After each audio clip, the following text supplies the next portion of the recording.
Partai Demokrat milik keluarganya Pak SBY dikudeta. Inilah judul berita yang menarik yang minggu kemarin beredar yang ternyata ada dua sisi melihatnya. Yang pertama, melaporkan bahwa seorang pejabat negara ingin mencaplok Partai Demokrat sebagai kendaraannya di tahun 2024. Dia dikatakan mempengaruhi mayoritas petinggi partai. Satu-satu petinggi Partai Demokrat disambanginya untuk mengatur strategi mengimpeach sang mayor. Lalu di satu sisi mengatakan, oh tidak, saya pejabat negara tidak pernah tutup pintu. Semua welcome, termasuk para pejabat petinggi Partai Demokrat yang ingin mengimpeach sang mayor. Jadi gerakan pemakzulan adalah usulan internal Partai Demokrat yang meminta saya menjadi penengah, menjadi pemimpin baru. Jadi ada dua versi. Yang satu sang jenderal yang ingin mencaplok untuk kendaraan 2024. Yang satu lagi info bahwa orang dalam Partai Demokrat lah yang ingin menyelamatkan Partai Demokrat perlu pemimpin baru. Bukan mayor tapi jenderal. Oke, kita coba sambungkan dengan cara bernegara yang ada dalam kepemimpinan di dalam sebuah negara. Kita buka sejarah sedikit.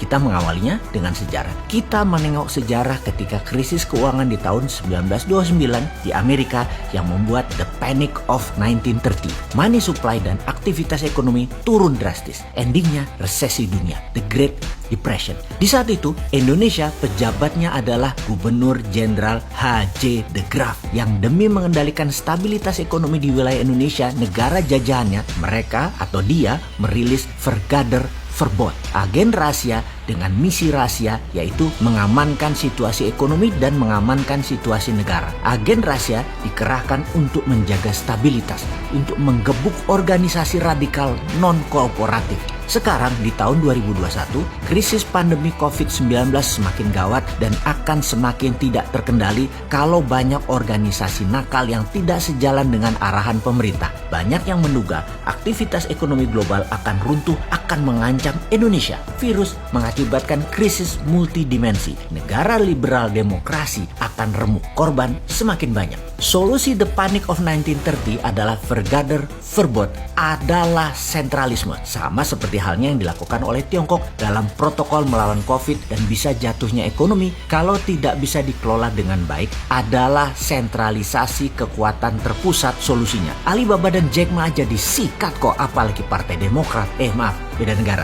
Pemerintah Indonesia agaknya mengadopsi metode sentralisasi ini. Omnibus Law dan Pilkada 2024 bisa dikatakan solusi tepat adalah solusi sentralisasi. Dan hal ini bisa difahami, sangat bisa dimengerti. Tahun 2022 ini tahun momentum yang penting. Bangkit dan hancurnya pemerintah ditentukan di situ. Tidak diadakan pilkada dan semua wilayah yang hampir 250 kabupaten kota hingga tahun 2023 akan menggunakan PLT, kepala daerahnya. Adalah cara untuk membangun struktur sentralisasi, memudahkan negara merespon krisis pandemik dan paniknya ekonomi. Sentralisasi eksekutif dibarengi konsolidasi legislatif, DPR harus seirama dengan pemerintah. Karena sejak awal COVID hingga saat ini pemerintah sedang menghadapi bahaya besar jika tidak bisa mengendalikannya. Karena itu setelah FPI maka Partai Demokrat dianggap berpotensi tidak nurut. Terbelah dua saat ini Partai Demokrat tersebut. Ada yang dianggap membangkang setengah kader Partai Demokrat, dalam hal ini yang dikategorikan elemen non-korporatif di bawah mayor. Yang lainnya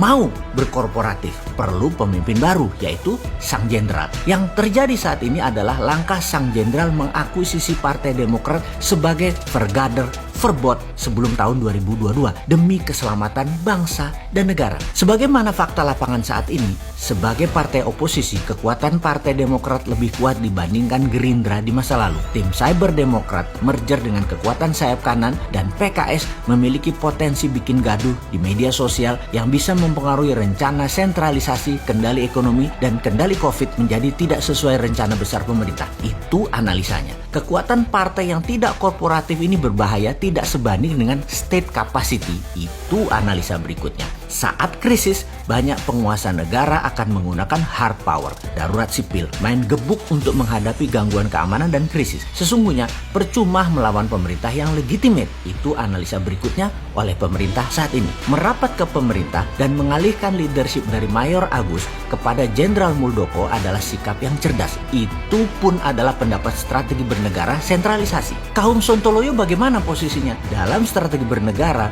Bosman selalu menyikapi dengan penuh pelayanan pelajaran seperti informasi kali ini. Karena semuanya niatnya baik, mungkin caranya yang kurang berkenan dari satu sisi. Dan apapun itu sebagai pemerhati cara bernegara, tugas kita sederhana, yaitu memintarkan rakyat agar paham bernegara untuk dapat mengambil sikap yang terbaik. Salam NKRI garis lurus.